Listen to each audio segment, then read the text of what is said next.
Thanks, Todd.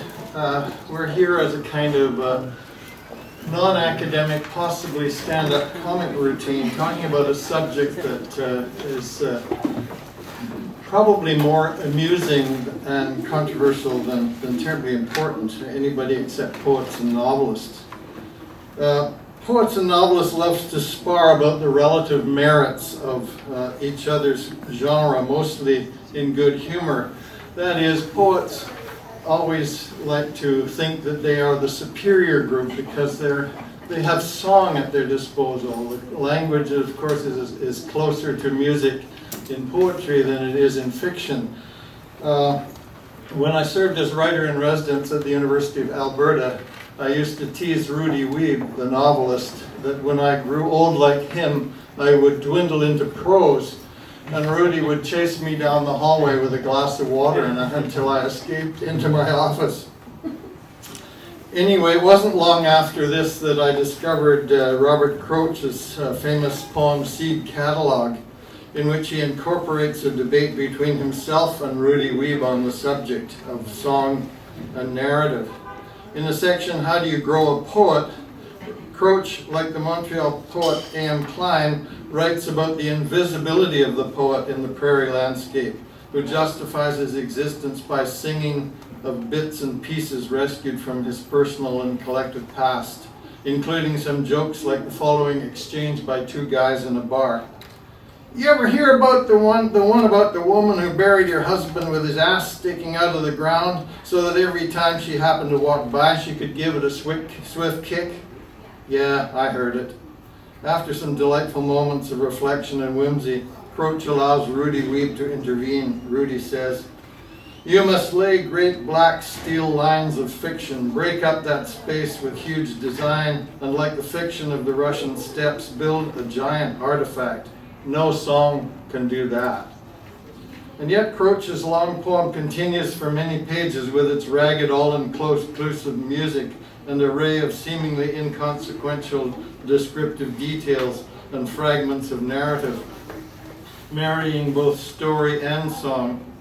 I mention this exchange because it's a touching reminder of how poets struggle to incorporate story and how fiction writers at heart long to make their work sing. I did my doctorate on on Joseph Conrad, and one of my favorite quotations from Conrad is his comment in a preface to one of his novels. He said that the novel is always aspiring to the magic suggestiveness of music. And of course, poetry is always trying to do the same. Anne and I are always teasing each other about this kind of element too. And we're way over our heads here, but we're going to talk about riff back and forth about the relative merits of story and song, or lyric and narrative. Maybe read a bit from our own work to illustrate. However, we hope that our exchange will be more than what Atwood called a duet with two deaf singers. So before we talk about the influence of music on your work, Anne, tell us about your background and how you came to be a fiction writer. Or to put it another way, how does a prairie girl like yourself end up writing novels about West Coast forests and killer whales? Gary always jokes that he's going to dwindle into prose in his old age. It's one of our family jokes. This is all about storytelling. I'm going to start with a little story. I began my first novel when I was about 8. It involved missionaries hiking through the tropical jungle and poisonous snakes falling down onto their shoulders, and a boiling cauldron waiting at the end of the trail. And that manuscript, like some others, ended up in that cauldron with the missionaries and was never finished. But I was a big reader and read mostly fiction. Grew up in very small prairie towns and kind of read through the libraries in each of those towns that I lived in. And it was natural to want to produce what I loved, which were those books.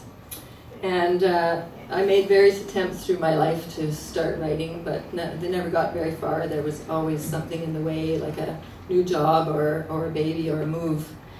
So it wasn't until I was in my 40s that fiction found me.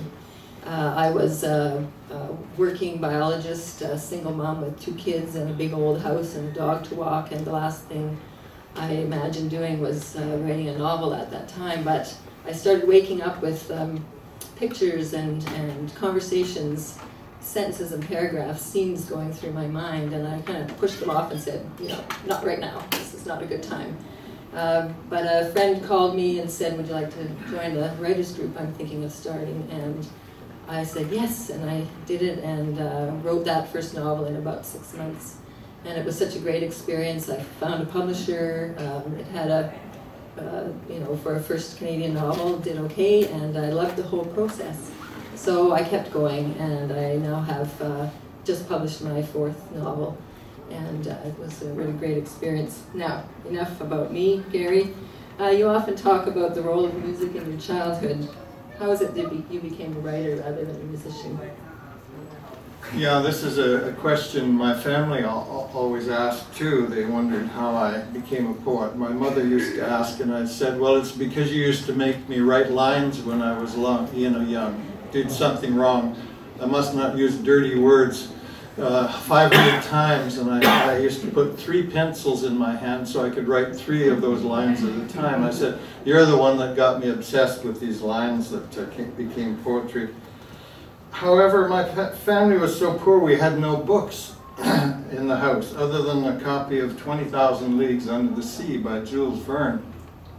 I loved that book and read it over and over again, and particularly liked the illustrations of this octopus with its 8 arms around a submarine. This was a romance of nature and technology, or the seduction of one over the other. When my mom died, we moved from Vancouver to Saskatchewan, where there was a lot of music on the farm. My step-grandfather played a 180-button concertina, and many of his own versions of waltzes and old military tunes, which I quickly memorized. And of course, there was the radio program, The Whistler. You probably remember that.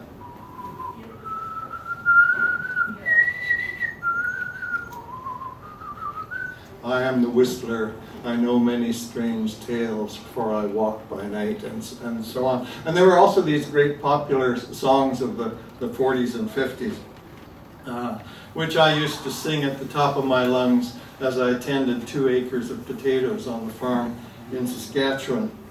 It probably stunted the growth of the potatoes, but it sure was fun. Unfortunately, there were no instruments for us kids, no teachers, and no money for lessons if there had been teachers. So I concentrated on listening to the adult stories that were going on around me. I loved wordplay and became adept punster at an early age. I loved the words for their sounds and slippery meanings, the way they nested in my ear, danced in my mind, and the way they felt on my tongue. Back in Vancouver, I sang in a church choir, a barbershop quartet, and the first rock group in Vancouver called the High Fives. Frank Reynolds on the guitar and the other and getting to do all the melodies, and us on the doo-wop. We did everything from Blue Suede Shoes to Weemaway. However, I had no formal training in music, and I knew no instruments, so it never occurred to me to think about a career as a musician or singer. And about the same time, I enrolled in literature at UBC, where I discovered books at last, and literature seduced me and won my heart. So Anne, another question to get you hopping here. Do you think of yourself as a musical person, and if so, what role does music play in your life and your work? Well, my father was deaf. He wore hearing aids, and when he'd walk in the house after the day's work into a household with 4 or 5 kids, he took them out. So we didn't have a lot of music in our family because of that. And also because of the male prerogative, there just was very little music in our home. But I do remember singing in church choirs and belting out the carols at on Christmas Eve. My grandparents gave us a turntable and a cabinet full of classical LPs, and one of our favorites to play on a rainy Saturday afternoon was Prokofiev's Peter and the Wolf. And that recording made a big impact on me. I can still conjure up each of the characters and their musical instrument that goes with them. We didn't have a lot of money and lived in small prairie towns, so I had neither the means nor the money to spend on myself, particularly frivolous things like musical recordings. But I did save up at the age of 12 for many, I think a whole year, to buy an LP, 45, a single, 45. And I can't remember what that actual single was that I wanted. I know it was a folk song because I was playing guitar at the time. And we made the huge trek into Winnipeg, and I went and I bought the single and I got it home and realized when I put it on that I bought the wrong one. It was the psychedelic rock group Cream playing a white room. But I listened to it. I was given piano lessons for a few years as a child and played guitar, but I never was really brave enough to play in public. But there is something musical at my core. I'm a natural hummer. It drives people crazy. Gary's always saying, "Sing out loud, will you?" But it's a very unconscious or subconscious thing that I'm doing there. And I just often not aware that I'm doing it. And music really hits me at an emotional core. I can't listen to a children's choir without weeping. So why did I become a novelist and not a musician? The simple answer is that I grew up in a family that valued books more than music. Our house was always full of books. Both my parents were avid readers. As I mentioned, I read through those libraries in those small towns. Music was encouraged, but not in the same way. My piano lessons ended abruptly when my teacher announced that she wasn't going to teach me anymore because I played by ear and that I refused to learn to read music. And to her that was treated as an inferiority or a display of defiance. I recognize it now as something actually really that should have been encouraged in a child. But music, in the end, I feel that I couldn't live in a world without books, whereas I probably could live in a world without music. Books are that important to me. But music does appear in my work in a very concrete way. In my second novel, I wrote a song, a few verses of country about tractors and love in my second novel, and I'll spare you the pain, I'm not going to sing it to you. But it was performed at the book launch for that book on guitar by my daughter and her guitar teacher. And I'm working on a new novel where one of the characters is a classical pianist, and I've been listening to many hours of recordings and reading memoirs and interviews with some of the great pianists, and that's been really a lot of fun and very interesting. Now, Gary, you've been trained as an academic and like to talk about the music of language. I hear a suggestion in those comments that you envy the musician. Surely you're not saying that a poet is a failed musician working in an inferior medium? Well, yes, I think so. I suspect we are all writers are would-be musicians. Nothing is quite like music for touching the heartstrings and making the feet move. However, words too have a lot of power. Put together in phrases and sentences, they have so much rhythm and meaning. Words can fly beneath the radar, get under our skin and make us move. Poetry in particular seems especially equipped to do this because it focuses intensely on sound. In fact, I think of poetry as our first language, one that we learn at the mother's breasts. As infants we respond more to sound than we do to sense. We have no trouble imagining a cow jumping over the moon, or a dish running away to Halifax for a clandestine weekend for a spoon. So we repeat all these sounds over and over, especially as this seems to please those huge faces leaning over us and smiling. As we're weaned, words become even more important. What we're doing really is, with this primary process language, is constructing a substitute umbilicus, a bridge of words that connects us with the world of adults. And later in life, when we experience the intensities of love and loss, we don't reach for an essay, but we just might start to look for a poem that touches these chords. I've come to love the economies and rhythms of ordinary speech heightened by close attention to sound, to the music of language. So writing for me has its own inner music, in the patterns of stress, the syntactical variations, the subtle rhythms. So Anne, you must have to work like a composer or symphony conductor, toning down the oboes or drawing out the violas when you're trying to balance all the elements that make a novel work. Tell us a bit about how that works for you. Yeah, it's difficult to sustain a focused attention to the lyricism of the prose through a piece as long as a novel. The great late Cape Breton novelist Alistair MacLeod, who won the world's most important fiction prize, the Dublin Impact Prize, professed to work on each sentence until it was perfect before he went on to the next sentence, without any further editing. Few writers work this way. Prairie writer Gail Anderson Dargatz famously tells her students to let themselves write crap. Just get that first draft out. And for me, it works very much that way. The American novelist Barbara Kingsolver refers to the first draft as a blueprint, the brilliance coming in the 10th or the 15th or the 20th draft. For me, the lyricism comes with the endless rewriting of the manuscript once the basic story is in place. There's a joke among novelists: when do you know when a novel is finished? The answer: when someone feels sorry for you and takes it away. But the musicality of fiction has much more to do with more than lyricism. It has a lot to do with structure, pacing, moving the story along. A lot of information is delivered in a novel. Where you put that information and how you release it is all part of the musical structure of the work. The sound of the prose, the words you choose, the emphasis on particular repeated letters, whether they be hard or soft, alliteration, for example, and the speed of the prose.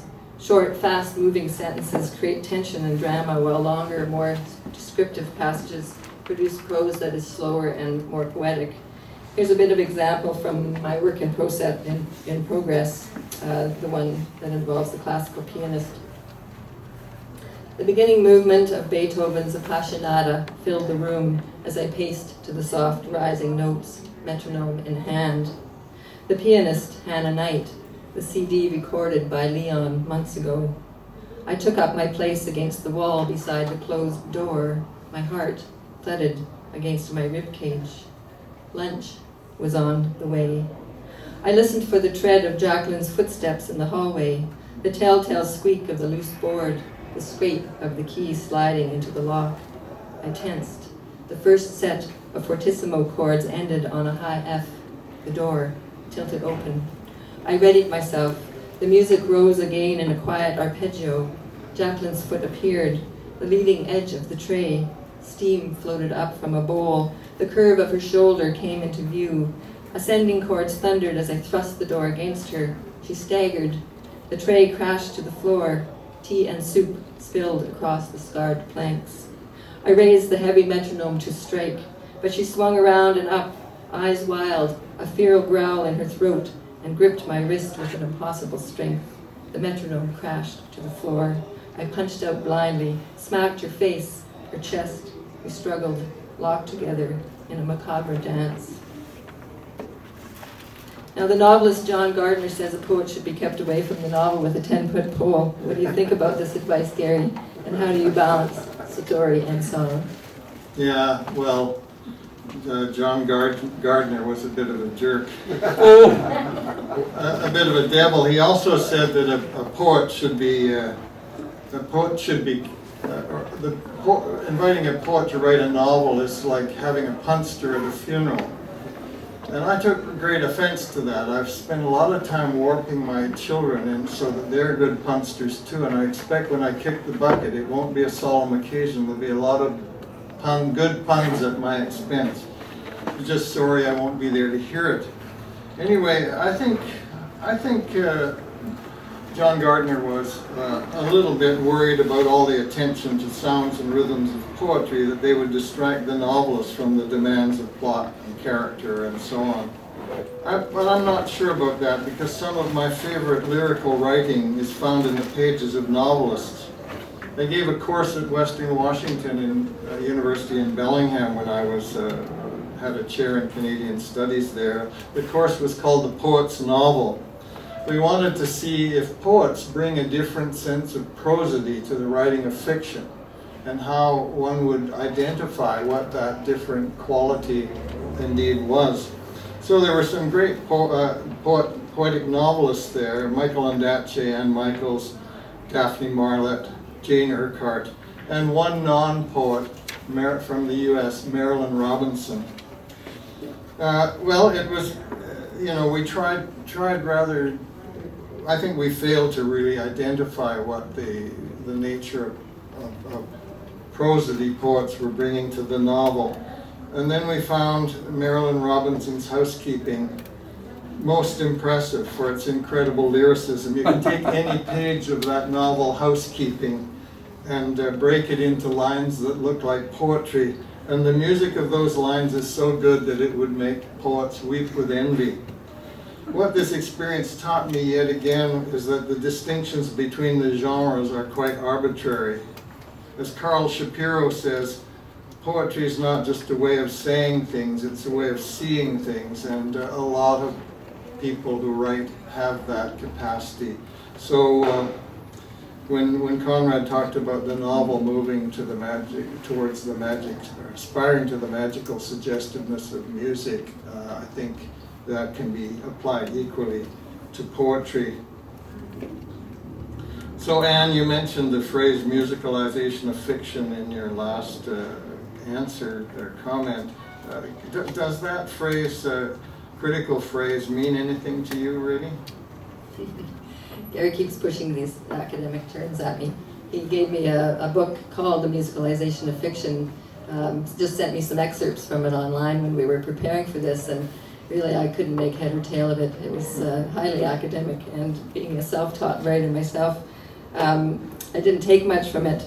But it did draw some interesting parallels between music and fiction.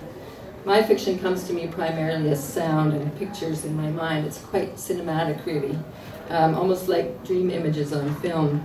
And the struggle for the novelist is to translate those pictures and those sounds onto the page in words, using the 26 letters of the alphabet in various configurations and governed by grammatical rules. It's pretty tricky.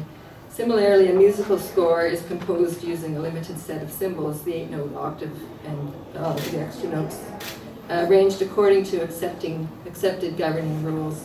Both a novel and a musical composition are finite and intentionally organized works or texts produced to communicate something to the mind through the ear or the eye. And unlike visual art, both fiction and music unfold on an axis of time rather than space. So there's my academic contribution. Gary, you talk a lot about verbal economy, yet some of your poems are book length. What role does economy play in a long narrative poem? Well, Marilyn Monroe has made the ultimate comment about brevity and economy in poetry. She said, "I read poetry in order to save time." I wonder if she said that to John Kennedy in their little excursions together. Anyway, there's something wonderful about the way poetry can take you by the throat with very few words. I admire that quality and the challenge it imposes. However, like you, I also love story and narrative. All the great early poems, Homer's Iliad and Odyssey, Dante's Inferno and Paradiso, Virgil's Aeneas, Chaucer's Canterbury Tales, John Milton's Paradise Lost, not only told stories, but were also full of the history of humans and those outrageous interfering creatures known as the gods. These poems were so long the poets needed rhyme to help them remember the lines. Like novelists, they also made use of dramatic situations, of psychology, and of beautiful descriptions to anchor their stories in the senses. Then along comes Edgar Allan Poe in the 19th century, dismissing the long poem as a contradiction in terms, or the narrative poem as a contradiction in terms, because it could not sustain the lyrical mode over 100 pages or more. He did poetry a great disservice, and that disservice has continued to this day.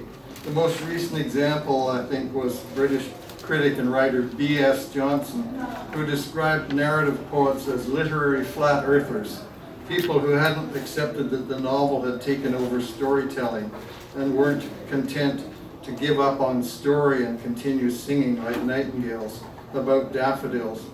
For me, this seemed like throwing out the baby with the bath. Of course, I consider what he had to say on the subject to be very much defined by his initials, BS. But I certainly feel this pull of story and song when I set out to write a poem, however short or long, because stories are essential to our lives and learning process, and they're certainly important to me. So I try to find ways in my work to make my work both spare and expansive. In other words, economical, but with a narrative running through. To do this, I often break up the narrative into multiple voices, each of which tells a portion of the story. I did this with a book about the fall of Hong Kong and the Canadian soldiers who were there. So each of the pieces is from the point of view of one of the Winnipeg Grenadiers or the Royal Rifles of Quebec. And I did it again a few years back with a book called False Work about the collapse of the Second Narrows Bridge, which uses ironworkers as the spokesman for what the impact of that was. T.S. Eliot insisted that in order to write a great long poem, you have to become a master of the prose connective. In other words, you can't burn an intense white heat for the entire long poem. And a long poem or narrative poem, like a novel, has to have some modulating emotional intensity. So hopefully the economies of language are still possible in a long poem, especially if you do as I do, breaking up the narrative into discrete parts, each of which can be intensely lyrical, or as the need arises, laconic, humorous, irritatingly distracting.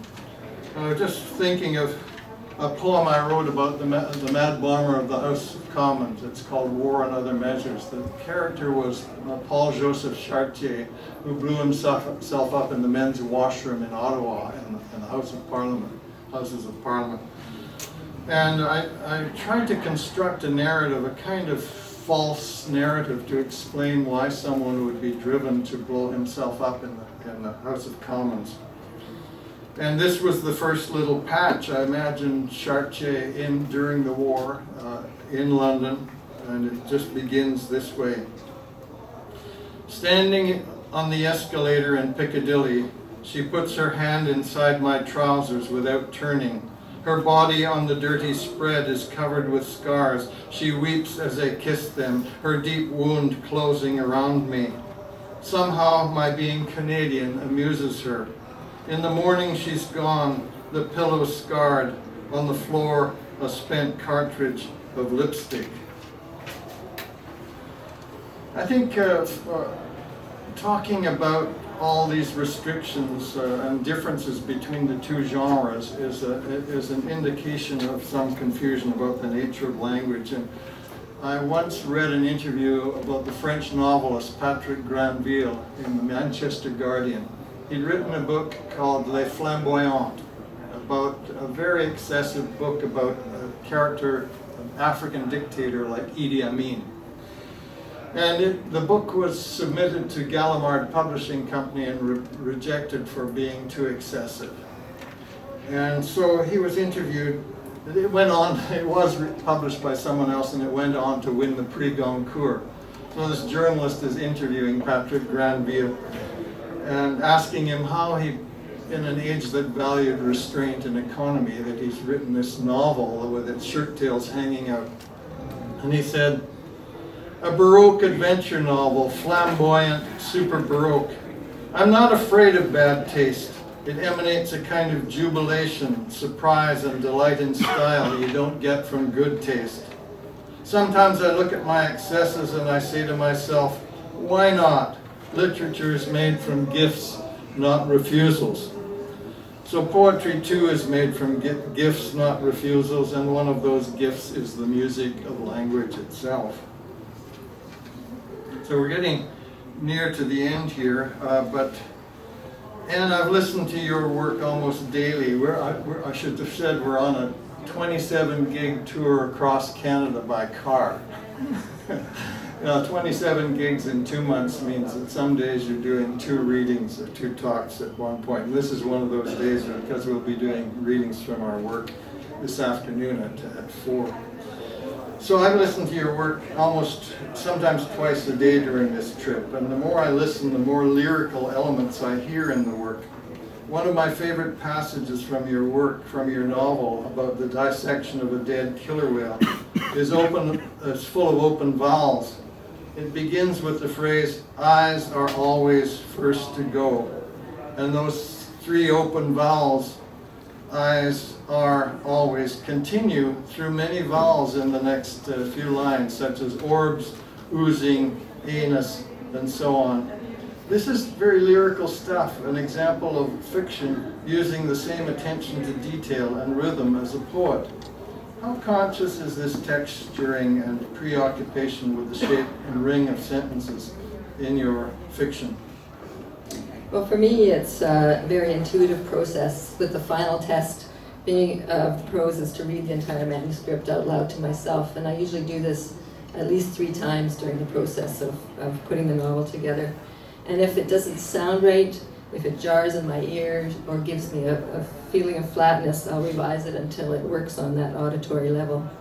I suppose this might be related to my ability to play by ear, but I also read an enormous amount as a child, which I imagine played a large role in developing the ear for words. I also read out loud to my children, who are now adults, often many hours a day until they were in their mid-teens. It was a very pleasurable experience for both myself and my children, who are both passionate readers now as adults. One snowy Christmas school holiday, I remember reading 3 of the Harry Potter novels 3 times to my daughter out loud. We'd finish one and we'd look at each other, and I'd open the next one and we'd start reading. It was quite a wonderful experience. So I'm sure reading out aloud helped embed the rhythms of language into my psyche and subsequently into my writing. On a less intuitive level, with my new novel in progress, the one about the classical pianist, my desire is that sound be a strong experience for the reader in this particular novel. So choosing words and images that evoke sound, that stimulate the sense of hearing, is a focus. Here's just a really short excerpt from the very beginning of the novel to illustrate that.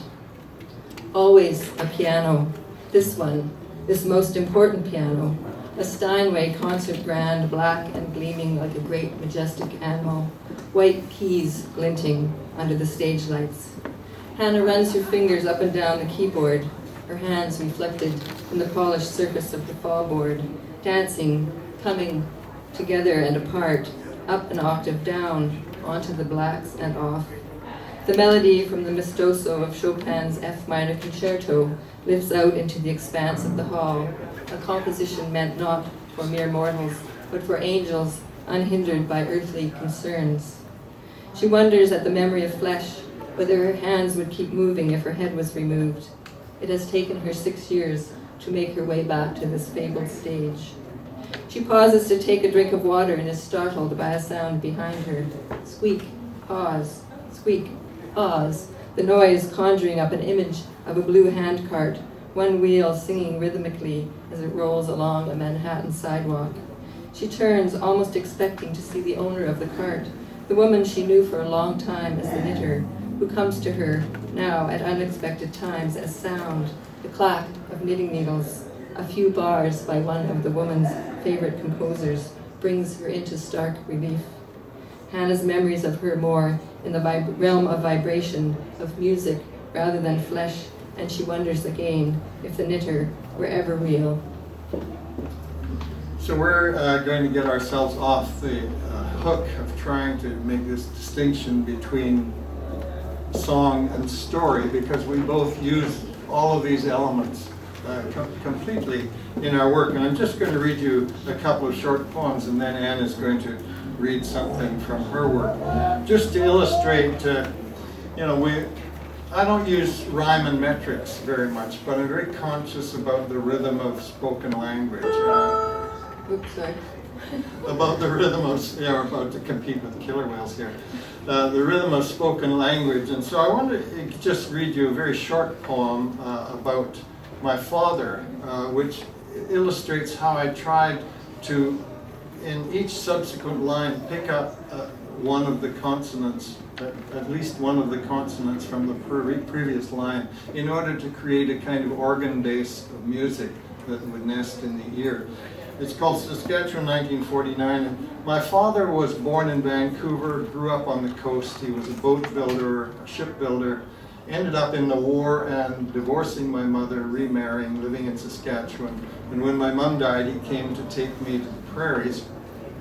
And I remember he hated farming. He wanted to be back on the coast and ended up becoming a commercial fisherman when we did go back. But there was this wonderful moment, as I recalled him, on the top of a barn he was building for the Yaholinskis. The framing of the roof was up, but the boards were not put on, and it looked like the frames of a boat. It was ribs of a boat that had been turned upside down.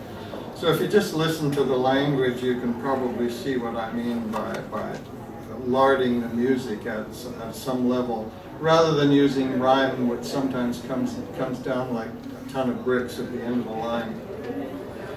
Father is riding the ridgepole of the new barn and dreaming ocean. He grips the keel with shipwright's thighs, studs and 2x4s like bleached white ribs take measure of the sky. He cannot fathom the wash of tides, war's currents, love's coup d'etat that ground him on this ancient seabed of prairie. He knows what his fingers know, clawhammer, crowbar, and a clutch of nails. Close-hauled bedsheets nudge the house to windward. Ripe wheat breaks like surf on beaches of new lumber. Ahoy! Ahoy! Cries Noah from his ark. Shoals of brown cattle dot the sweetgrass shallows. Crows swim up like sturgeon from the startled corn. And the only other piece I'm going to read to you is a poem about the killings at Kent State University.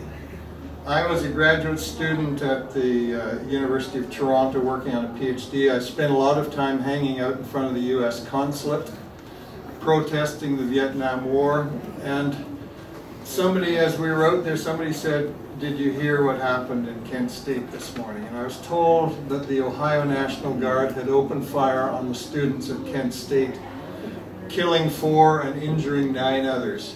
The buildings in Kent State University are still full of holes from the 211 rounds of ammunition that the Ohio National Guard fired into this crowd of unarmed students. And I felt like a generation gap the size of the Grand Canyon had opened up between me and my parents' generation. So I tried to write about it, but could produce nothing but diatribes against American foreign policy. And there were already so many bad poems about the subject that I didn't need it. They didn't need another one from a minor squeak from Canada. But when I was appointed writer-in-residence 6 years later to the University of Alberta, I went out one day to White Avenue in a snowstorm and went into the Wee Book Inn, a bookstore on White Avenue on 82nd. And I normally would go to the poetry section, but this day I went to the political science section, and I pulled out a small red paperback called The Killings at Kent State. It was by that great American journalist, I.F. Stone, who was such a good investigative reporter that even his enemies read everything that he wrote just to get his take on things. I bought that book for $1, took it home, and found what I needed to write the poem. 4 little details about Sandra Lee Scheuer. She was a speech therapy student, she was very tidy, she loved to roller skate, and she was not political. You might have met her on a Saturday night, cutting precise circles clockwise at the Moonglow roller rink, or walking with quick step between the campus and a green 2-story house, where the room was always tidy, the bed made, the books in confraternity on the shelves. She did not throw stones, major in philosophy, or set fire to buildings, though acquaintances say she hated war, had heard of Cambodia. In truth, she wore a modicum of makeup, a brassiere, and could no doubt more easily have married a guardsman than cursed or put a flower in his rifle barrel.